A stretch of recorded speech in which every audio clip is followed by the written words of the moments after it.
keeping up with our motto, let learning be a joy and teaching a pleasure. Here we are with a remote teaching and learning process to bridge the gap. Happy learning, students. Hello students. Today we are going to see the chapter from Science and Technology part 2. Chapter number 4, that is Environmental Management. Students, we have already seen about ecosystem. So in this topic we are going to cover the part of ecosystem and relation between environment and ecosystem. Ecosystem. Ecosystem is formed by the biotic and abiotic factors. Biotic factors are the factors which are related with the living things, whereas abiotic factors are the factors which are related with non living things.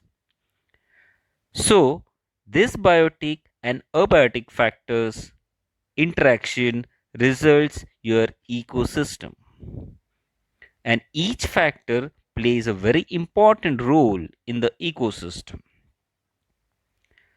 Now, let us understand about producers. Producers like plants are important for consumers.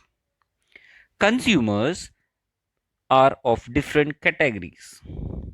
Herbivores like deer, goat, sheep, cattle, which are feeding upon producers, whereas predators like lion and tigers, which are feeding on these herbivores. So, these consumers are categorized as primary consumers, secondary consumers, and tertiary consumers. These consumers are consuming the things which, when dies, their bodies are decomposed by these decomposers. So, decomposers are also responsible for cleaning the environment.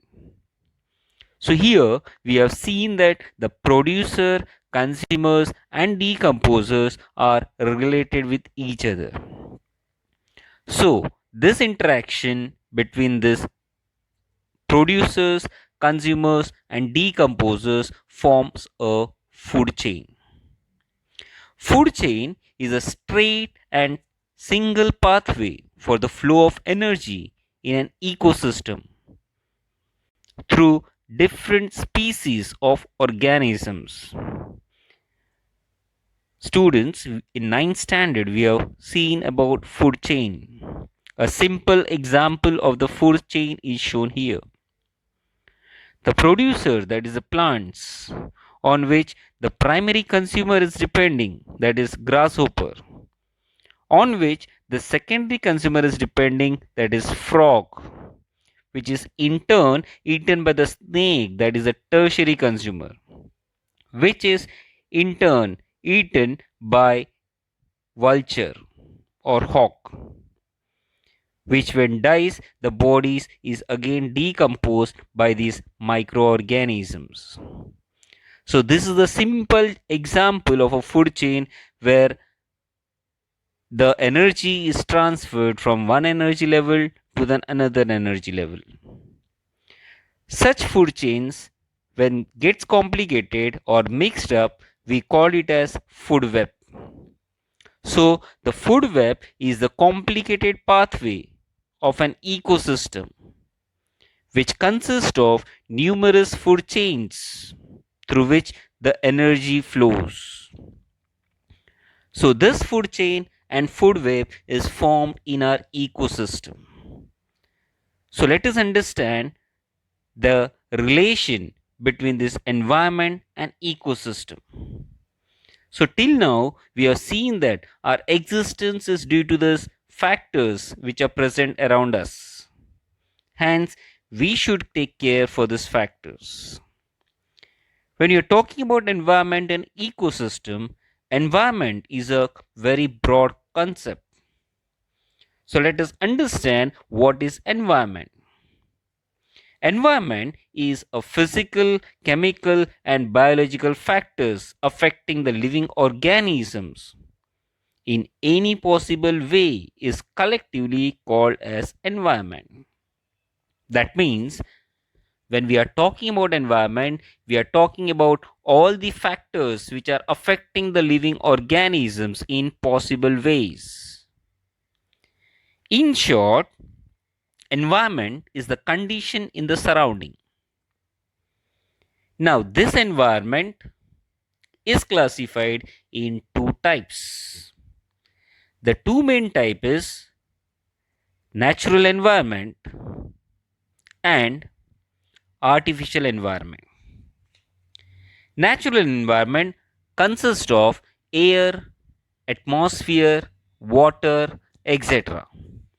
And there is a continuous interaction between the biotic and abiotic factors. Whereas artificial environment is also affecting the natural environment directly or indirectly.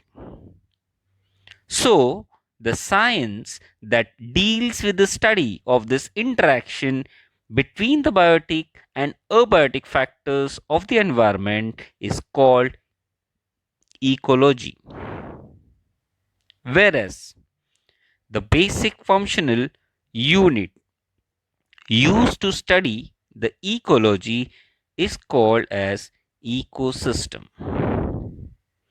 So, we have seen certain terms like environment, ecology, and ecosystem.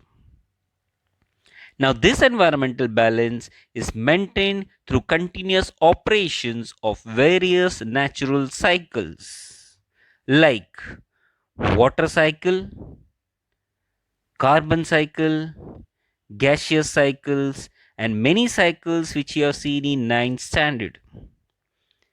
This environmental balances is also maintained due to various food chains of ecosystem that we have seen just now. So, as it is rightly said that human existence in is totally impossible without the existence of nature. Means if the nature was not there, we could have not been present on the surface of earth. Hence, it is basic responsibility of human being to preserve the nature without disturbing its balance. So it is said that we have got this earth planet on lease from our future generations and not as an ancestral property from our ancestors. So, hence, we should not forget to conserve it for ourselves and for future generations.